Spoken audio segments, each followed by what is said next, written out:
Porque información, opinión y debate son una combinación clave.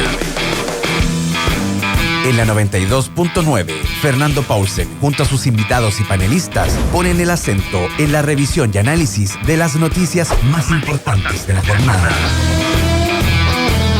Desde ahora, conéctate en todas nuestras redes y súmate al panel. Aquí comienza Combinación Clave.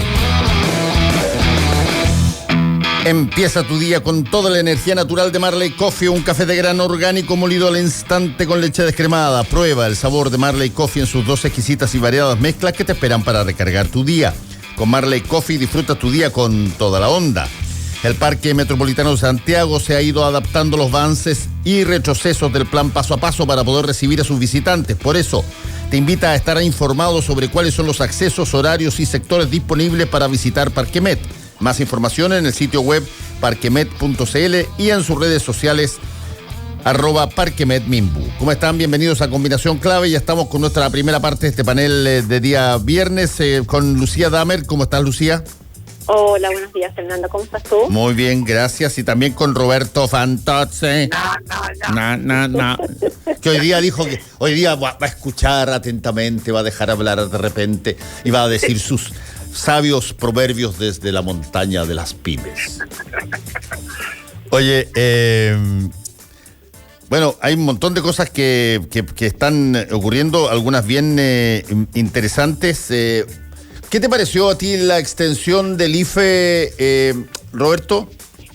Mira, yo lo hallé positivo, pero cuando escuché leí a Joe Ramos haciendo una crítica muy ácida sobre la designación o la focalización del IFE, según él, solamente debería estar en manos, solamente debería llegar a las personas que le han bajado los ingresos en el periodo con respecto al otro.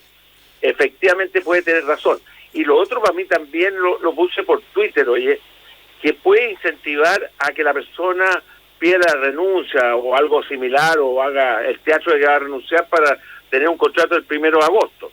Y también hay un grado de injusticia laboral para mí personalmente, porque personas que desempeñan el mismo cargo, uno va a ganar más que el otro, uno nuevo va a ganar más que el viejo. Teóricamente, porque si yo tengo un contrato el 1 de agosto en un mismo cargo de otra persona que ya tenía contrato, puedo tener 200,000 pesos de diferencia. Básicamente, Roberto, como ocurre desde inmemorialmente entre hombres y mujeres en la empresa. También algo similar, pero entre viejo y nuevo. Sí.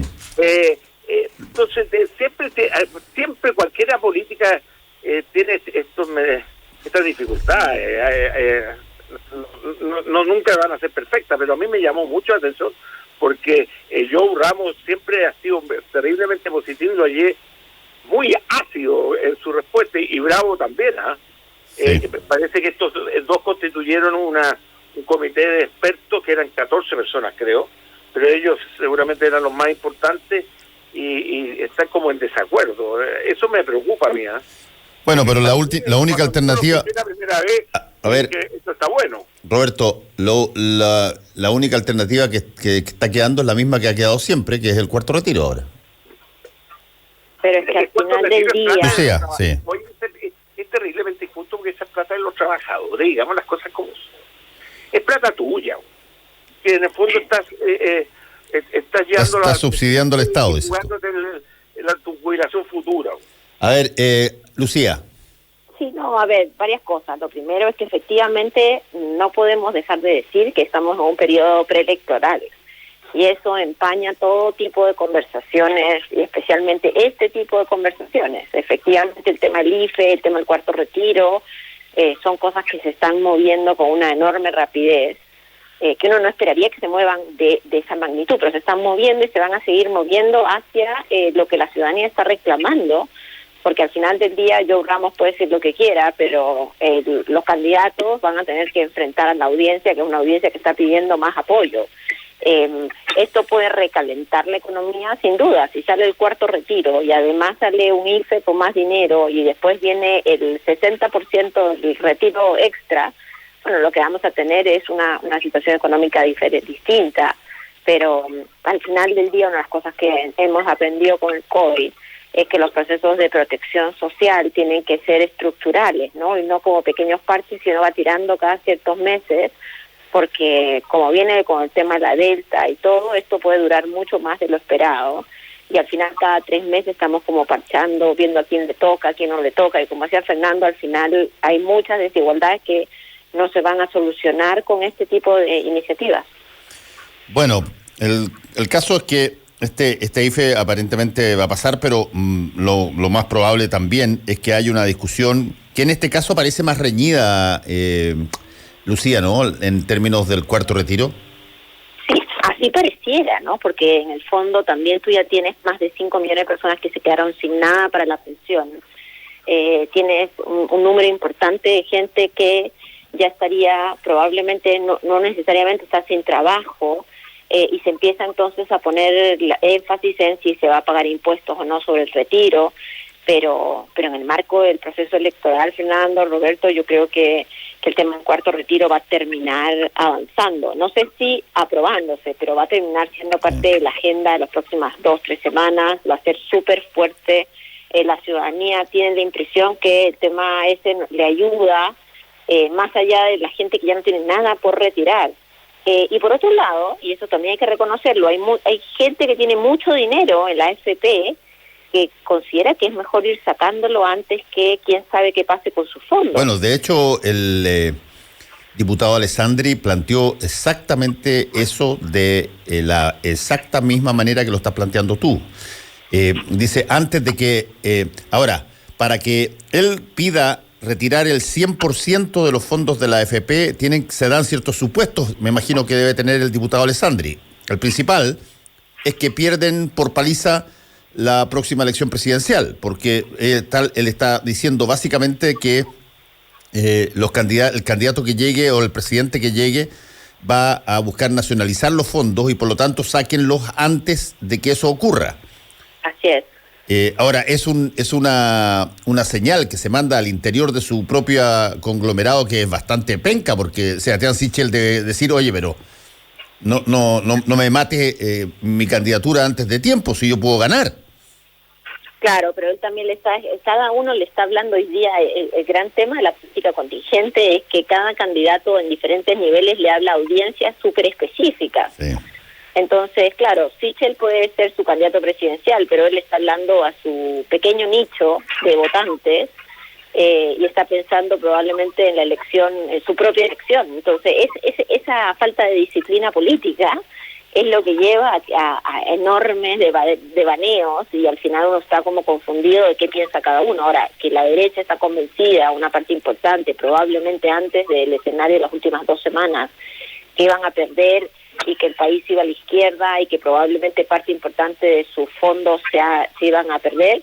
Sin duda, habría que mirar cuántas personas con capital en las AFPs han pedido retiro, se han jubilado en los últimos meses teniendo 65 años o 60 años.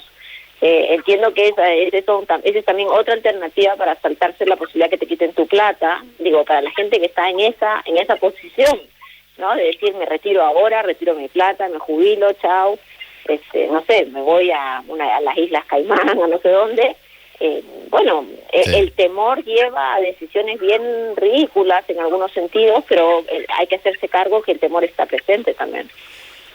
Pero hoy día en el Mercurio cito, diputados RN firman carta en que se comprometan a rechazar cuarto retiro. Sí. Esto demuestra que no va a ser fácil la aprobación del cuarto retiro, porque siempre se contaban con los votos del Chile Vamos. Efectivamente, las declaraciones de Alessandri como diputado, oye, deja mucho que desear para mi opinión personal, porque no es defender sus propios ideales. Cuando uno tiene ideas, hay que respetarse a sí mismo, primero que nada. No porque la circunstancia empieza, como los ratones del barco, a retirarse antes de tiempo. Para mi opinión personal, perdón. Es optimista de tu parte decir que la gente tiene idea. Yo creo que hay una enorme cantidad de gente que no tiene la más pálida idea y habla desde su sentir personal y desde su entorno de 2 metros cuadrados en la redonda. Así es, parte del problema es ese. Bueno, La otra cosa que puede ser, que pudo haber sido el golpe de impacto de la semana, en términos políticos, por cierto, es lo que ocurrió con la lista del pueblo.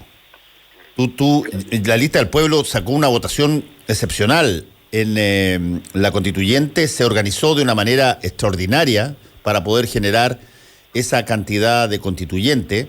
Venían con una mirada totalmente distinta a la política tradicional y por lo tanto parecía un grupo que podía renovar incluso la política en factores bien interesantes, y a poco andar la discusión sobre el candidato presidencial hoy día los tiene bien básicamente entreverados en situaciones que son muy propias de las peores prácticas políticas clásicas, con un Cristian Cuevas que es nominado por un grupo de personas, posteriormente sale otro grupo a cuestionarlo y terminan con 3 precandidatos presidenciales que tienen que batirse en algún tipo de elección y dejan fuera a Cristian Cuevas, que a su vez señala que va a apelar a conseguir los 35.000 patrocinios que necesita para ser candidato presidencial.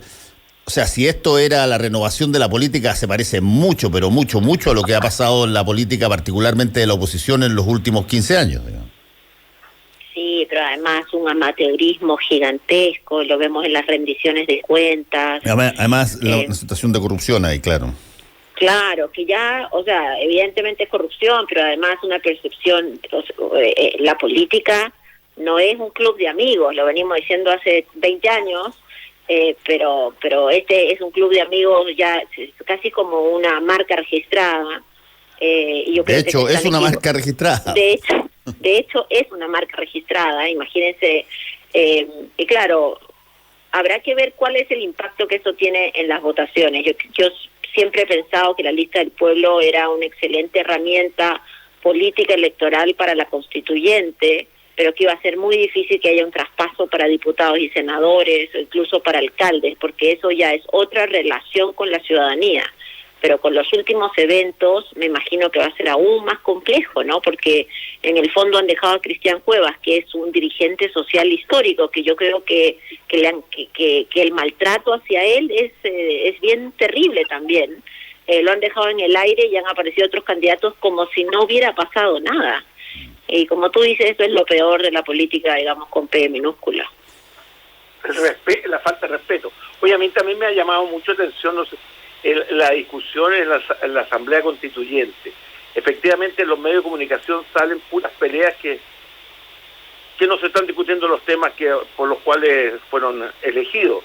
Pero después yo leo informes que manda Benito Baranda y pareciera justo lo contrario, que se están haciendo temas muy interesantes dentro de la Asamblea Constituyente. Entonces, la verdad que lo que manda Benito Baranda puede llegar a un porcentaje muy limitado, pero los medios de comunicación dan una imagen totalmente distinta. Yo creo que distorsiona un poco la imagen y el prestigio de la Asamblea Constituyente, que para mi opinión personal debería ser una de las cosas más importantes de este año y en el próximo también. Sí, ahora ahí hay que hacer una precisión, Roberto. Los medios de comunicación, en general, de alguna manera reproducen situaciones que efectivamente ocurren al interior de la Convención Constitucional, no es la Asamblea Constituyente, la Convención Constitucional. Y la reproducen porque son noticias. Una persona que sale y alega de determinada cosa es noticia, sea cierto y mucho más importante quizás cuando miente, porque cuando miente ahí hay una estrategia, hay una idea de salir a decir algo que no es efectivo para provocar algún tipo de efecto. Pero tú tienes razón, y lo tiene también Benito Baranda y probablemente muchos otros, porque no ha sido Benito Baranda el único que ha sacado una relación de hechos de lo que se ha avanzado en este mes y una semana. Las convenciones constitucionales que se han hecho en distintas partes del mundo para redactar nuevas constituciones. Estaba viendo el otro día a un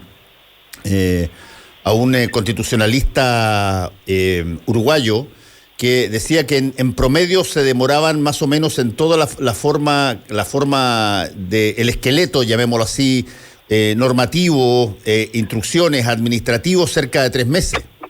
Y nosotros, por lo menos ya al mes, una semana, estamos prácticamente listos para empezar dentro de los próximos días a debatir los temas del contenido, que, por cierto, son el grueso de la Convención Constitucional, pero no tiene ninguna posibilidad de que eso pueda ser discutido si es que no existen los reglamentos de una convención que no existía, que no tenía nada, pero ni un solo punto establecido como orgánica antes de constituirse. Entonces,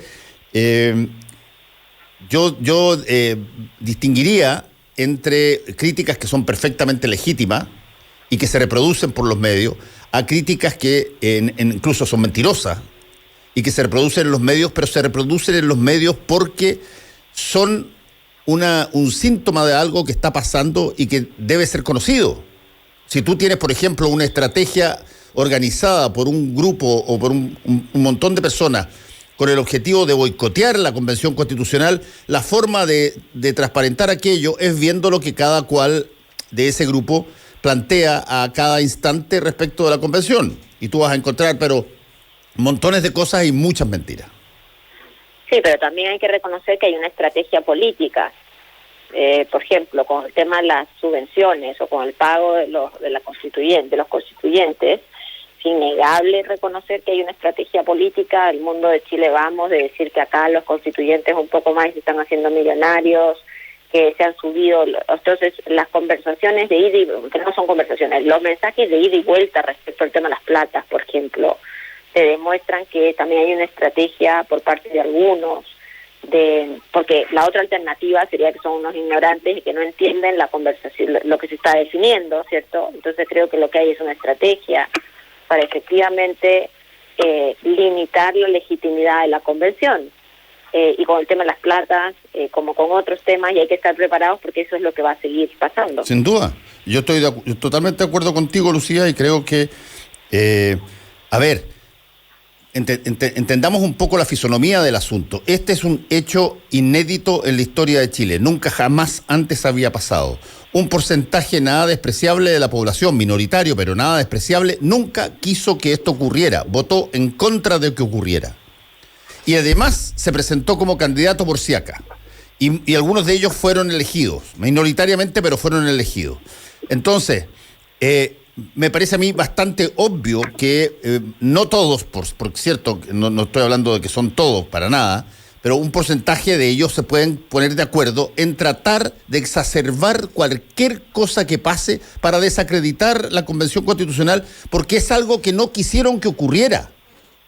Y probablemente todavía, si es que se pudiera echar atrás el tiempo, les encantaría que nunca jamás hubiese pasado. Entonces, obvio que van a haber, además mirado incluso desde el lado, si tú quieres, benigno, Lucía y Roberto.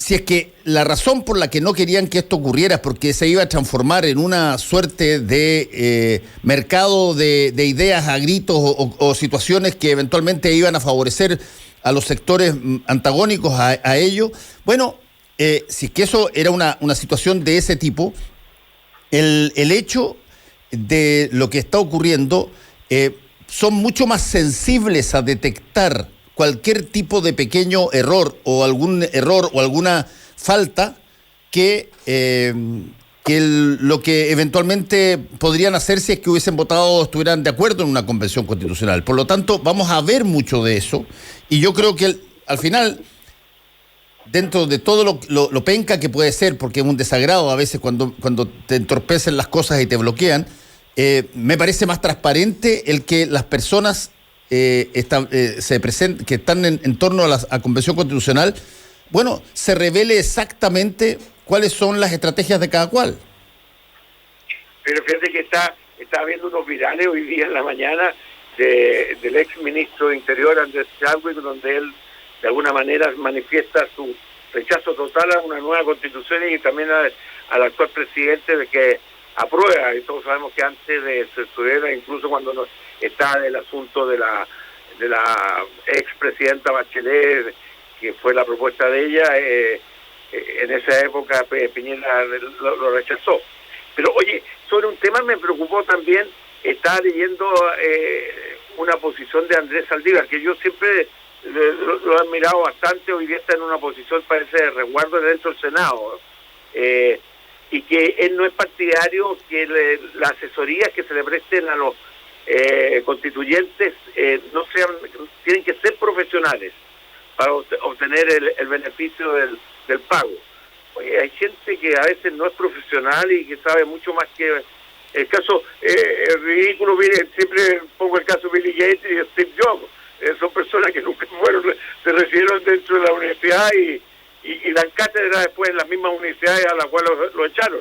Entonces, menospreciar a la persona que a veces no ha tenido la oportunidad de ser profesional o por su propio mérito ha ido aprendiendo por la vida, yo lo considero injusto. Sí, yo también. Y creo que lo que trata, yo me imagino que lo que se trata de minimizar es lo que pasó muchas veces y que incluso se ve ahora, lo dijo la Lucía, en este escándalo al interior de la lista del pueblo, de que tú básicamente generes un aumento familiar de tu patrimonio sobre la base de la contratación de parientes. Y desde ese punto de vista yo entiendo que puede estar haciéndolo, pero me parece perfectamente legítimo que alguien que no tenga título sea un asesor, y sobre todo tienes a muchas personas que eventualmente no tienen títulos, pero que perfectamente pueden saber de, por ejemplo, las condiciones del agua como factor clave en la agricultura o de incluso de personas en todo orden de cosas que ha tenido una vida de ejercicio profesional en términos de su actividad, sin necesitar ni que te pidan ninguna obligación para tener un título. Un dirigente sindical, por ejemplo. Un dirigente sindical. Sí. Ahí yo creo que un poco la discusión fue que se incluyó una nota a pie que como estudiantes en práctica podrían ser contratados. Entonces, creo que ahí eso es lo que generó, digamos, el debate. Efectivamente, uno no necesita un título para saber de los temas, pero tampoco tú puedes tener un estudiante que está estudiando en la universidad que full time y que probablemente está dedicado a otras labores más que la labor de asesoría. Eso es lo que digo, no es que yo esté de acuerdo con eso, ese es el planteamiento que se ha instalado. La verdad es que esto es un periodo tan corto que al final del día tocará que cada uno se haga responsable de quién contrata. Lo que sí va a pasar es que y lo que debería pasar con grupos como la Lista del Pueblo es que entre todos los que hay se puede hacer una suma y contratar un equipo. O sea, lo peor que uno puede pasar es que tú tengas dos, yo tenga dos, cada uno tiene gente distinta y al final uno no se logra poner con una visión conjunta de la Constitución. Si esto no es arreglar artículo por artículo, sino que es tener una visión completa de lo que uno está esperando del documento en su totalidad. Y la verdad es que yo hubiera esperado mecanismos beneficiosos para aquellos que lo que va a pasar seguramente con aquellos de Chile Vamos y otros, tal vez el mundo socialista, ¿cierto?, que van a darle toda su plata a sus centros de estudio para que sean sus asesores permanentes. En el caso de los grupos más independientes o que han llegado, digamos, de otra forma, como la Lista del Pueblo, también creo que por ahí debería haber un mecanismo de solución, si no se les hace mucho más cuesta arriba pensar en la integralidad del documento que se tiene que generar.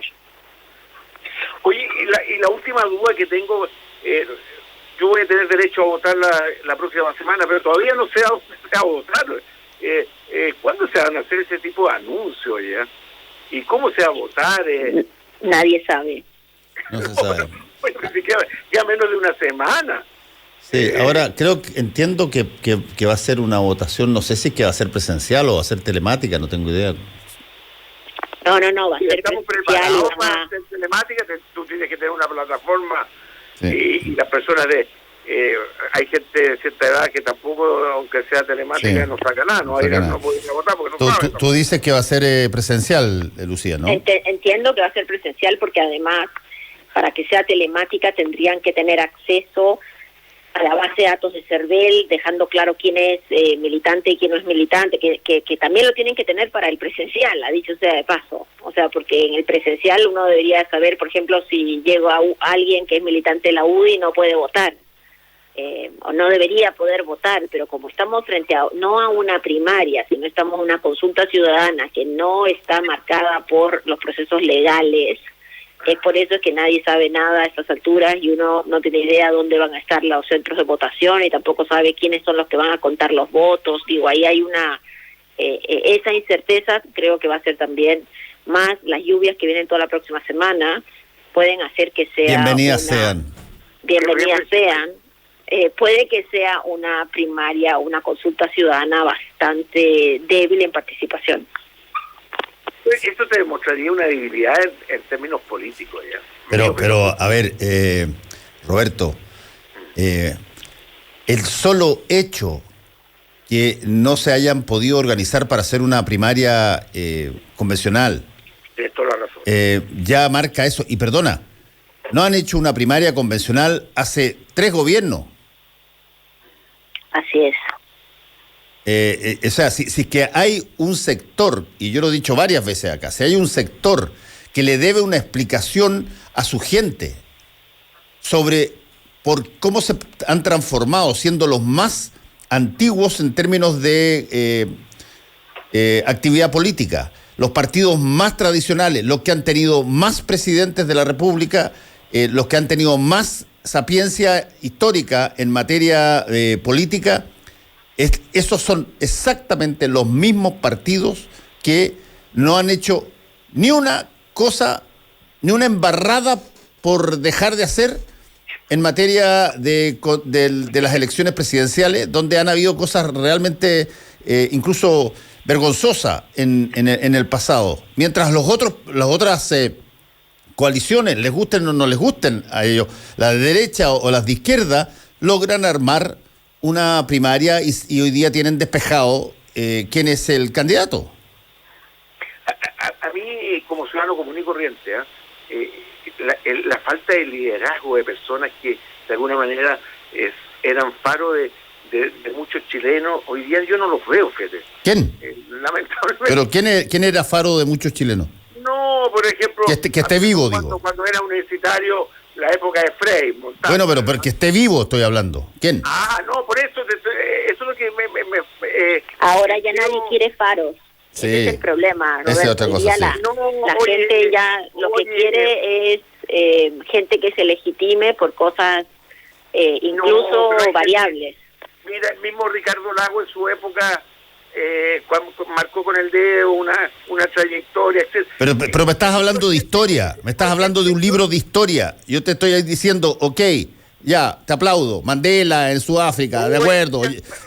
Charles de Gaulle en Francia, ok, de acuerdo. Okay. Pero ahora dime, tiempo presente, ¿quién? Yo, Cristian Cuevas, por ejemplo, pienso diametralmente opuesto y yo lo veía en ciertos momentos como un grado de liderazgo, ¿verdad? Y efectivamente, y lo arrastran, ese cero respeto, y más por los viejos. A mí no es porque no. Roberto Fanduzzi a la presidencia. No. Así es. No, lamentablemente lo tengo que decir. A mí me falta alguien que me diga, mire, yo pienso así, uno dice, ese tiene la razón. Vaya, voy con él. Oye, bueno. Oye, uno está votando, sí. Esos son los faros, eso usted dice no hay faros, pero si los faros son los que son los líderes, a cuál tengo que votar. Ya, se nos acabó el tiempo, les agradezco, Lucía, Roberto, cuídense, lindo. Pásenlo bien hasta la próxima semana. Me compro una linterna, ya, chao. Porque la información, opinión y debate son una combinación clave. Escuchas a Fernando Pausen por la 92.9 en Santiago. La clave, me escucha.